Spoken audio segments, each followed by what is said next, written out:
नमस्कार मित्रों, YSR education channel परिवार में आपका हार्दिक स्वागत अभिनंदन है। मित्रों देखिएगा, हम सबसे पहले लाइव क्लास स्टार्ट कर रहे हैं। हमारी लाइव क्लास सुबह 7 बजे से 8 बजे तक बिल्कुल साइंस की जैसे हमने आज क्लियर कर दिया उसकी लाइव आपको देखने को मिलेगी। तो देखिएगा दोस्तों, बने रहें आप इस YouTube चैनल के साथ साथ और ऐसे ही प्यार बरसाते रहें। देखिएगा मित्रों, हमने फर्स्ट क्लास में भौतिक विज्ञान के बारे में सामान्य परिचय पढ़ लिया था, वहां से कुछ मात्रक पढ़े थे, वहां कुछ राशियां पढ़ी थी, वहां पर अपन ने कुछ प्रतीक पढ़े थे।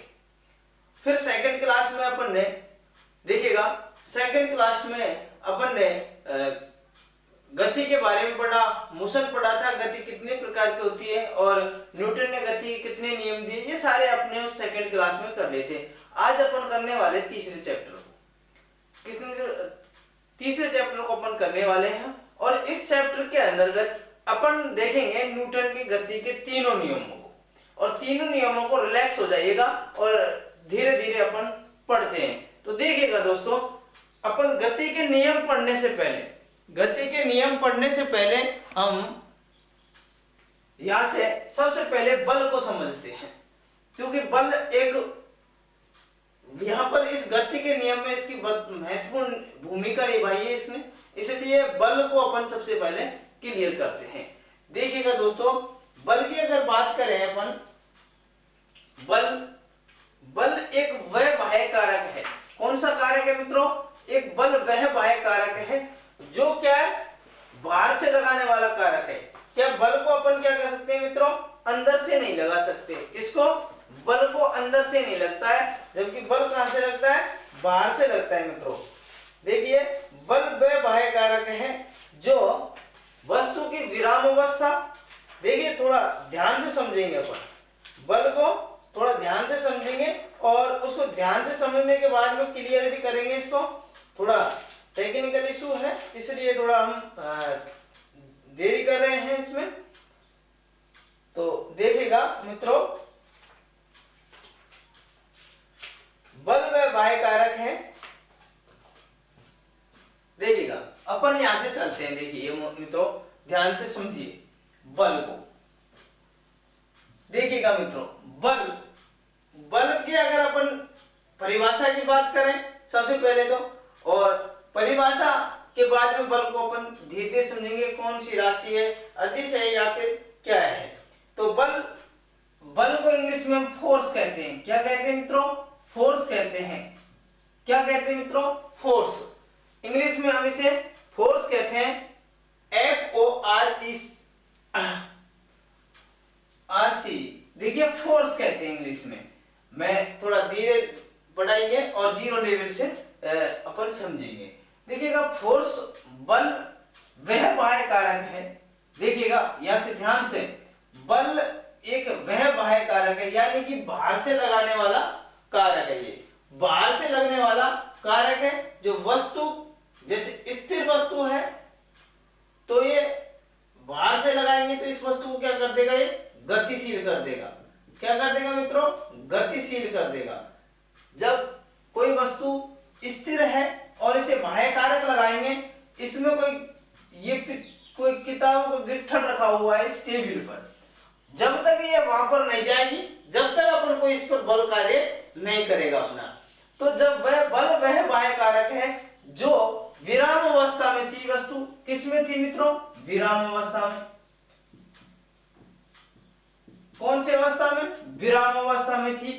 इस पर जब अपन बाह्य बल लगाएंगे तो गतिशील करके इसे क्या कर देंगे? यहां पर कर देंगे। कहां कर देंगे? यहां पर। ये पुस्तकों का गिट्ठन यहां पर आ जाएगा। तो मेरा कहने का मतलब और इस परिभाषा का समझने का मतलब अपना ये है कि बल वह बाह्य कारक है जो वस्तु की क्या करता है? गति में परिवर्तन कर देता है। किस में करता है? गति में परिवर्तन करता है।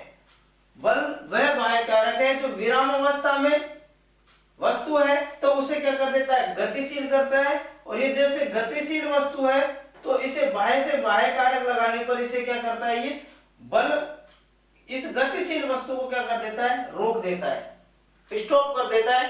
तो ये क्या है? बाहर से लगाने वाला कारक है, यानी बल वह बाह्य कारक वस्तु है तो उसे वायर पर लगाने पर या स्थिर है तो इसे गतिशील करने में या तो ये इसकी भूमिका निभाता है या भूमिका निभाने की औकात रखता है। कहने का मतलब मेरा ये है, चेष्टा करता है या औकात रखता है अपने किसी वस्तु, ये गतिशील है और इस वस्तु को अगर रोक देता है ये, तो ये क्या होता है, ये बल कहलाता है, फोर्स कहलाता है मित्रों।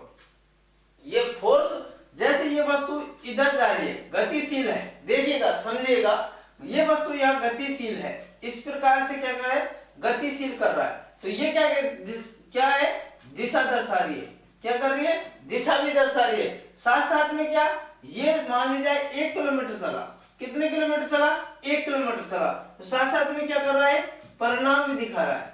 परिणाम भी क्या कर रहा है मित्रों, ये परिणाम भी दिखा रहा है। और ये परिणाम दिखा रहा है तो क्या कर रहा है मित्रों, मेरे ध्यान से सुनिएगा, परिणाम भी आवश्यकता हुई और दिशा की आवश्यकता हुई। और जब आपने हमारी फर्स्ट वीडियो नहीं देखी तो उसके अंदर देख लेना, उसके अंदर हमने बता रखा है वो राशि जो परिणाम और दिशा की आवश्यकता उसे दर्शाने के लिए, तो उसे हम क्या कहेंगे मित्रों, उसे हम सदिश राशि कहेंगे। क्या कहेंगे, सदिश राशि। तो कहने का तात्पर्य क्या है, ये बल एक सदिश राशि है। क्या है मित्रों, बल एक सदिश राशि है और इसका एसआई पद्धति में मात्रक इसका न्यूटन होता है। क्या होता है मित्रों, न्यूटन होता है। वहां पर भी हमने आपको बता रखा है कि बल का न्यूटन और इसका प्रतीक चिन्ह क्या होता है, एन से दर्शाते हैं। क्या से, एन से दर्शाते हैं। हमने वहां पर ये सारी मेंशन कर रखा है, वहां से आप देख सकते हैं। तो हमारा कहने का तात्पर्य ये था कि बल व बाह्य कारक है, बल व बाह्य कारक है, जिसे गतिशील वस्तु को तो ये कर देता है स्टॉप, और जैसे स्थिर वस्तु है उसे कर देता है गतिशील। बाहर से लगाने पर, ध्यान रखना, बाहर से लगाने पर तो ये क्या हो जाता है, बल कहलाएगा मित्रों। और बल एक क्या है, सदिश राशि है, इसका मात्रक न्यूटन है। अगर सीजीएस पद्धति की बात करें अपन तो इसका मात्रक डायन हो जाता है। क्या हो जाता है मित्रों, डायन हो जाता है। क्या हो जाता है, डायन हो जाता है। देखिए एक एक छोटी छोटी बातों को अपन यहाँ क्लियर कर रहे हैं, अपन इसकी थ्योरी क्लियर कर रहे हैं, तो थोड़ा ध्यान से सुनिएगा। देखिए एसआई पद्धति में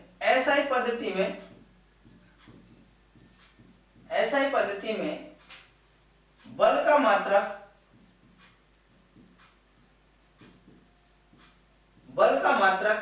न्यूटन होता है। देखिएगा न्यूटन होता है। और सीजीएस पद्धति में बल का मात्रक डायन होता है। अगर अपन बात करें 1 न्यूटन बराबर कितने डायन होते हैं, 10 की पावर 5, कितने, 10 की पावर 5 यानी 10 की घात 5 डायन होता है। कितना होता है, 10 की घात 5 डायन होता है। और वैसे अगर बात करें न्यूटन को अपन तोड़ते हैं, न्यूटन को हम अगर बात करें न्यूटन की, तो देखिए कितना, किलोग्राम मीटर प्रति सेकंड स्क्वायर, कितना, मीटर प्रति सेकंड स्क्वायर होता है। अगर इसकी विमा की अपन बात करें, इसकी विमा की अगर बात करेंगे अपन, तो देखिएगा मित्रों, विमा की अगर बात करें अपन तो देखिएगा, विमा देख, किलोग्राम को अपन ने किसमें किया था, किलोग्राम को अगर इसकी अपन ने, अगर आपने हमारी फर्स्ट वीडियो नहीं देखी है तो वहां से आप देख सकते हैं। और इस वीडियो में हमने आपको बता रखा है कि किलोग्राम को किससे, द्रव्यमान से, किलोग्राम को किससे, द्रव्यमान से। देखिए हमने वहां पर विमाएं नहीं बताई, साथ साथ में हम विमा भी निकालते चलेंगे और विमा को हम क्लियर करते चलेंगे कि विमा कैसे होती है। क्योंकि अगर हम उसी चैप्टर में क्लियर कर लेते विमाओं को तो यहाँ पर अपन कुछ नहीं समझ पाते। देखिएगा द्रव्यमान को m से, इसका प्रतीक क्या था, m था। क्या था, m था। मीटर का, देखिएगा मीटर का लंबाई क्या था, मीटर का लंबाई, और इसे प्रतीक चिन्ह क्या था, l था। क्या था, l था। और सेकंड का समय से, सेकंड का समय से प्रतीक क्या था, s था। प्रतीक क्या था, s था। तो इसकी विमा अगर अपन निकालें, विमा की अगर बात करें हम, विमा की करेंगे कोष्टक यहाँ से m, देखिएगा L U Q upon T का स्क्वायर, कितना टी का स्क्वायर। अब देखिएगा m यहाँ एल यहाँ, अगर टी को ऊपर ले जाएंगे तो माइनस की 2, ये इसकी क्या हो जाती है मित्रों, विमा हो जाती है। क्या हो जाती है, विमा हो जाती है। तो बल अपन ने क्लियर आई समझ। तो देखिए मित्रों, आपको अगर हमारी वीडियो पसंद आए तो ज्यादा से ज्यादा शेयर करें और लाइक करें। इसी तरह हम आपको यहाँ पर एक एक पॉइंटों को क्लियर करेंगे। आगे देखिएगा मित्रों, हमने यहाँ पर आप स्क्रीनशॉट लीजिएगा, फिर आगे हम बल को क्लियर किया है और बल को क्लियर करने के बाद एक यहाँ छोटा सा पॉइंट और आप लिख सकते हैं, बल एक सदिश राशि है, बल एक सदिश राशि है, सदिश राशि है। ठीक है मित्रों, जैसे भी हमारा ये चैप्टर क्लियर होता है गति के, तो जितने भी न्यूमेरिकल होंगे यहाँ से वो न्यूमेरिकल हम यहाँ पर क्लियर करेंगे। जिस प्रकार का जैसे भी न्यूमेरिकल आएंगे वो न्यूमेरिकल भी अपन यहाँ पर क्लियर करेंगे मित्रों। तो आप स्क्रीनशॉट लीजिएगा आगे और फिर हम बढ़ते हैं आगे की ओर।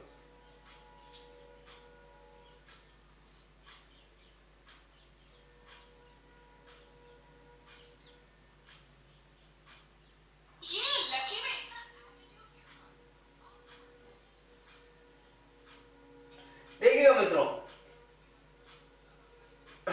अगर अपन बल की बात करें आगे, बल कितने प्रकार के होते हैं, देखिएगा बल कितने प्रकार के होंगे, तो थोड़ा बलों को समझ लेते हैं अपन, फिर उसके बाद में न्यूटन के गति के नियमों को हम यहाँ पर क्लियर करेंगे।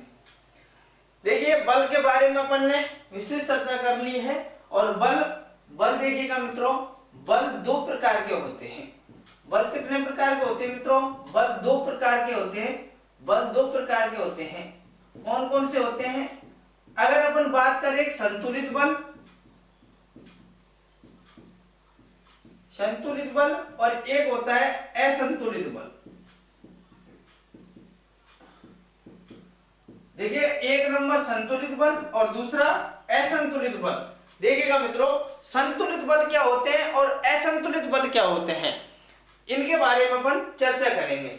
यहाँ पर ही समझेंगे, थोड़ा अपन यहाँ पर ही समझेंगे, इसी व्हाइट बोर्ड के अनुसार अपन बिल्कुल समझते हैं इसके बारे में, संतुलित बल क्या होते हैं।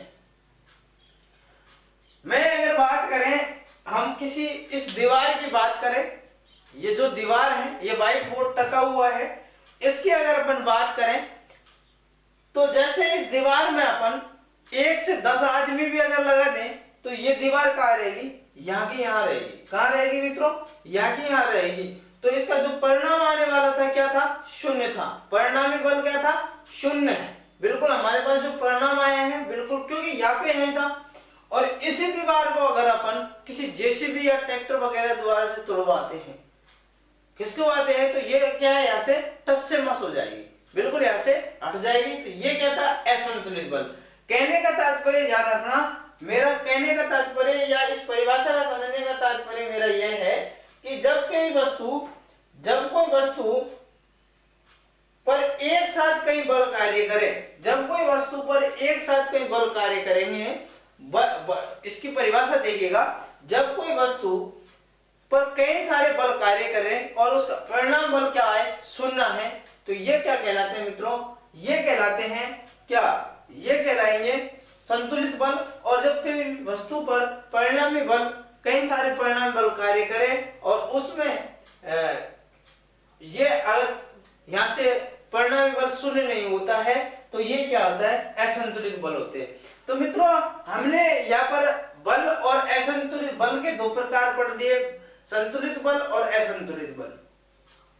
इसकी अगर पीडीएफ आप तक प्रोवाइड नहीं हो तो हमारे वीडियो के डिस्कशन पर वहां पे लिंक दिया गया है, या फिर हमारा ऐप है YSR एजुकेशन, वहां पर भी आप जाकर के देख सकते हैं, वहां जाकर स्टडी कर सकते हैं, वहां पर आपको इसकी पीडीएफ मिल जाएगी, या फिर हमारे हेल्पलाइन नंबर दिए गए हैं वीडियो के डिस्कशन पर, वहां से भी आप हमारी हेल्प ले सकते हैं।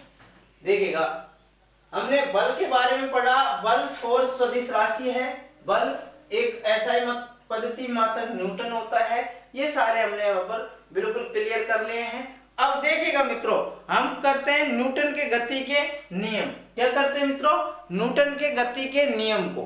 न्यूटन के गति के प्रथम नियम, मैंने आपको 3 नियम बताए थे। न्यूटन की गति के प्रथम नियम की बात करेंगे। प्रथम नियम, न्यूटन की गति का प्रथम नियम।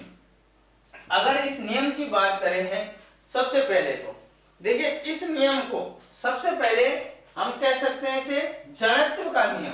किसका नियम? जड़त्व का नियम।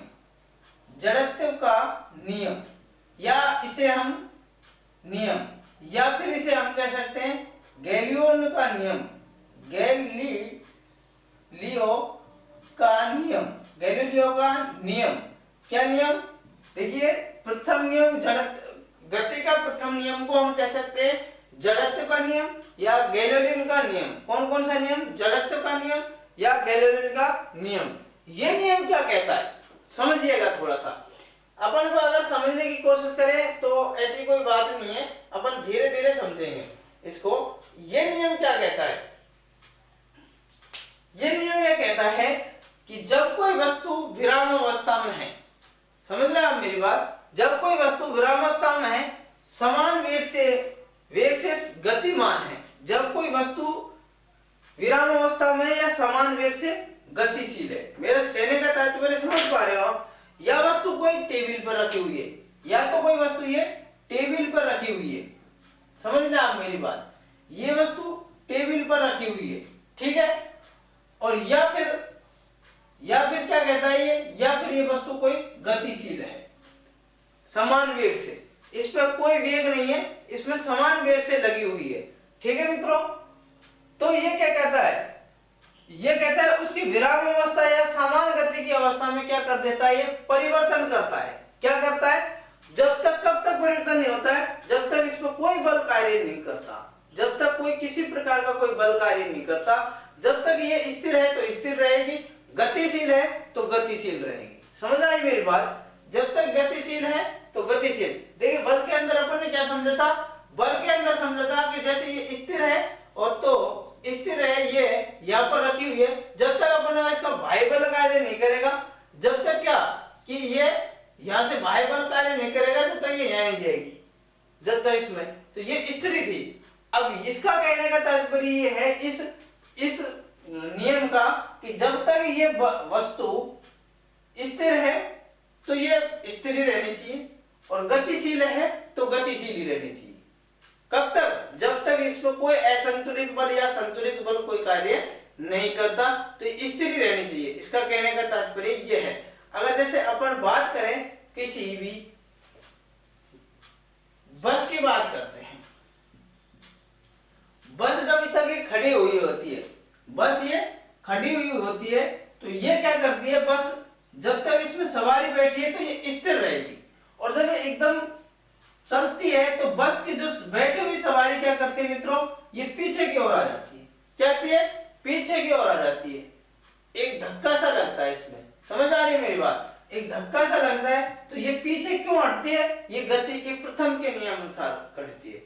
क्यों हटती है? क्योंकि गति के प्रथम नियम के अनुसार ये पीछे की ओर आ जाती है। समझ आ रही मेरी बात? तो इसका कहने का मतलब ये है इस प्रथम नियम का, और इस प्रथम नियम को समझने का मतलब अपना ये है कि देखिएगा, जड़त्व का प्रथम नियम की बात करें, जड़त्व का नियम या गैलीलियो का नियम या गति का प्रथम नियम या गति का प्रथम नियम, इनके अगर अपन इनकी परिभाषा पढ़े और इनकी परिभाषा समझे तो इनका कहने का मतलब यदि कोई वस्तु विरामावस्था में है, यदि कोई वस्तु विराम अवस्था में है, विराम अवस्था में गतिमान है, विराम अवस्था में समान वेग से गतिमान है, क्या है? समान वेग से गतिमान है, तो उसकी विराम अवस्था उसकी विराम अवस्था या गतिमान अवस्था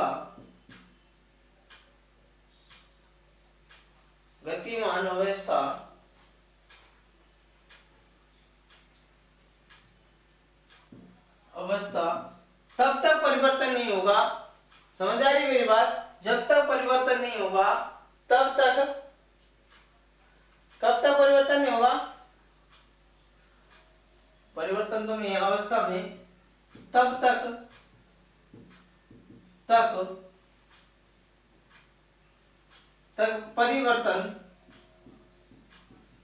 परिवर्तन नहीं होगा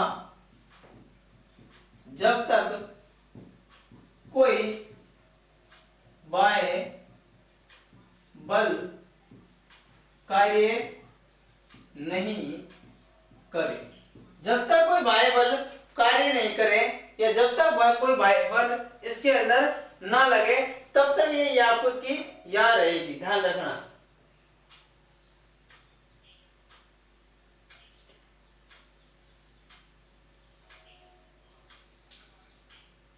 तो देखिएगा मित्रों, अगर अपन बात करें उदाहरण की, इसकी उदाहरण की अपन बात करें, 9th और 10th में बहुत पढ़े हैं। जैसे बस, खड़ी हुई बस है और एक साथ चलती है तो उसमें बैठी सवारी पीछे की ओर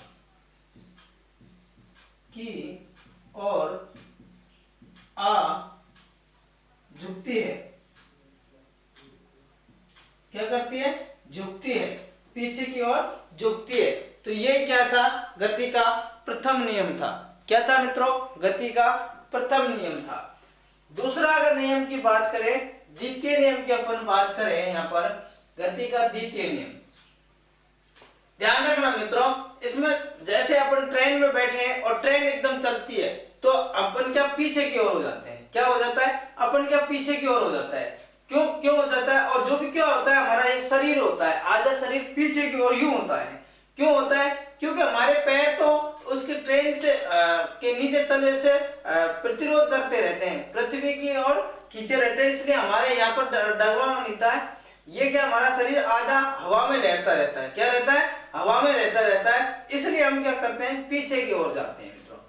तो गति का प्रथम नियम के अनुसार, गति का नियम ये कहता है, प्रथम नियम, अगर आप यहाँ पर खड़े हुए हो, यहाँ पर बिल्कुल खड़े हुए हो तो खड़े रहना चाहिए, और अगर आप गतिशील कर रहे हो तो गतिशील हमेशा गतिशील करते रहना चाहिए, टहलता हुआ ही रहना चाहिए। अगर नहीं करते हो, अगर जैसे अपन टहल रहे हैं, इस पर रुक गए यूं, तो और हम क्या करेंगे, जैसे हमें आगे की ओर रोका तो हम क्या थोड़ा पीछे की ओर रुक जाते हैं। देखिएगा इसके अंदर क्या है मित्रों, अगर अपन बात करें इसमें कि जैसे बल को लेकर के अगर इसमें बात करें, जैसे कोई 10 किलो का पत्थर है, क्या है? 10 किलो का पत्थर है। ये चलो आगे की बात है, आगे करेंगे अपन, ठीक है मित्रों। आगे अगर अपन बात करें द्वितीय नियम की, किसकी? द्वितीय नियम को अपन समझते हैं। यहाँ पर द्वितीय नियम को थोड़ा रिलैक्स होकर के, मैंने बल को इसीलिए यहाँ पर हमने ध्यान दिया था बल का, और बल को इसलिए क्लियर कराया था कि क्योंकि हमको आवश्यकता इसमें बल की होगी, इसलिए हमने बल क्लियर किया था। देखिए गति का द्वितीय नियम को छोड़ करके हम क्या कर रहे हैं? द्वितीय नियम को पढ़ रहे हैं। क्या करेंगे हम? प्रथम नियम को छोड़ करके क्या द्वितीय नियम को पढ़ेंगे। देखिए द्वितीय नियम क्या कहता है मित्रों, गति का द्वितीय नियम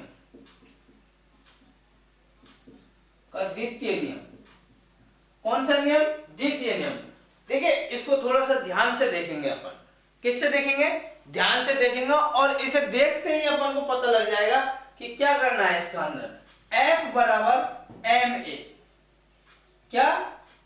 F बराबर ma, इससे ही द्वितीय नियम को कहा जाता है। इसे ही हम क्या कहते हैं? द्वितीय नियम को कहते हैं मित्रों। और द्वितीय नियम को इससे ही समझ आ जाएगी हमें कि इसके अंदर हमें क्या करना है, यानी किसी वस्तु पर लगाया गया बल F, क्या? किसी वस्तु पर लगाया गया बल F उसके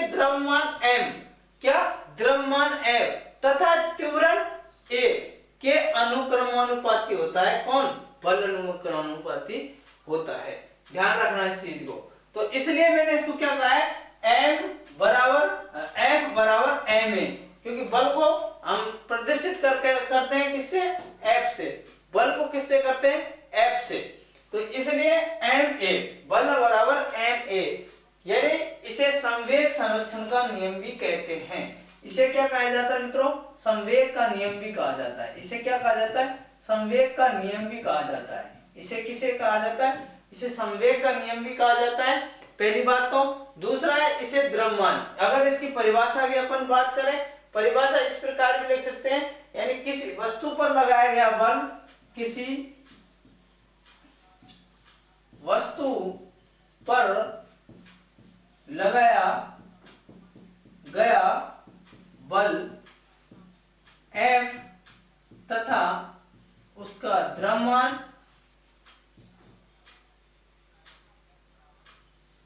m तथा उस पे उत्पन्न तथा वस्तु में उत्पन्न त्वरण A, क्या? त्वरण A, उत्पन्न त्वरण A के गुणनफल के गुणनफल के